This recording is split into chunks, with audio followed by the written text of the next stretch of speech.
ये जो मेंबरान का तयन हुआ है, 2 मेंबर बना दिए गए हैं। राजा रियाज साहब अपोजिशन लीडर हैं जिनकी कोई कानूनी हैसियत नहीं है। इस पूरे प्रोसेस को आप सुप्रीम कोर्ट में चैलेंज करने जा रहे हैं?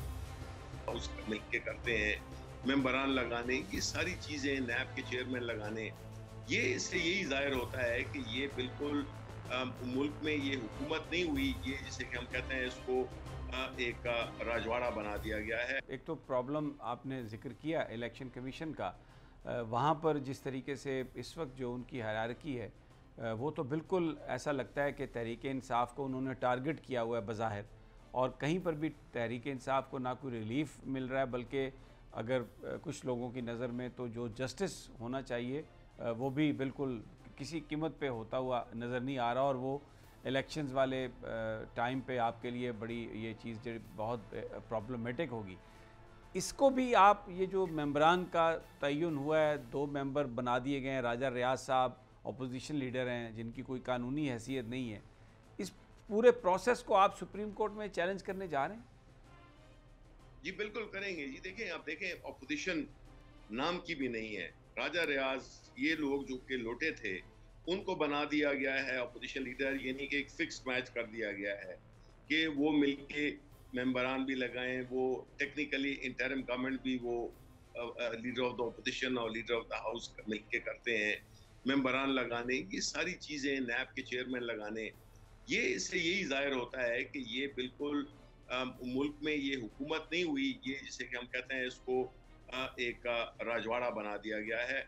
और उसकी कोई इखलाकी या आईनी, देखें, इखलाकियात एक ऐसी चीज़ है जो कि जो स्पिरिट ऑफ थिंग्स होती है, चाहे वो कानून भी हो, उसकी भी जो फाउंडेशन होती है वो इखलाकियात भी होती है, एक इंटेंट होती है as to what you want to achieve.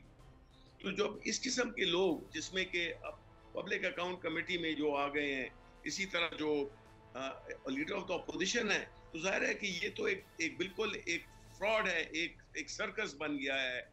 Parliament जो कि एक लिम्पिंग पार्लियामेंट है, जिसमें मुल्क की सबसे बड़ी सियासी पार्टी उसमें है ही नहीं, और वो ऐसे कानून साजी भी कर रहे हैं। और देखें, वो भी पार्लियामेंट में जाते ही नहीं है। कल खुर्शीद शाह ने क्या किया, क्या कहा, ना कोई मिनिस्टर आता है। आज सेनेट में भी कोई मिनिस्टर आता नहीं है।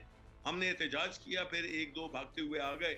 तो इनका मकसद ये जी, अपने सरों को तलाश कर रहे थे, डोंट नो कि इनके साथ हो रहा क्या है, और इनको ये भी नहीं पता कि ये करना क्या चाह रहे हैं। तो इस वक्त मुल्क एक बड़े गवर्नेंस के क्राइसिस से दो चार है।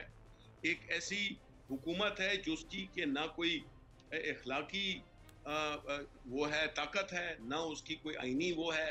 नंबर्स को पूरे कर लेना 172 काफ़ी नहीं होता। जिस तरीके से किए जाएं, असल में वो होती है स्पिरिट। जिस तरह के सिंध में मेंबरान को रखा गया, सिंध हाउस में, और इस किस्म का एक माहौल बना के और 172 पूरे कर दिए, तो जाहिर है कि ये चीज़ें, देखें, ये चीज़ें चल नहीं सकती हैं, ये सस्टेनेबल नहीं है।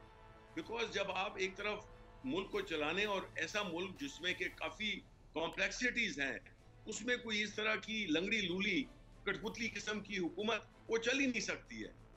तो ये सारे जो ये काम कर रहे हैं, सारे जो ये चीज़ें कर रहे हैं, अपने लोग बिठा रहे हैं मुख्तलिफ जगहों पे, ये इनका तरीका रहा है हमेशा। इन्होंने मेरिट पे कभी लोग नहीं लगाए।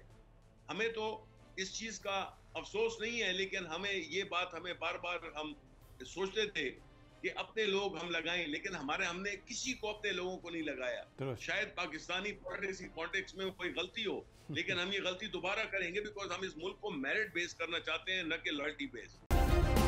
सब्सक्राइब करें और बेल दबाएं ताकि कोई खबर रह न जाए।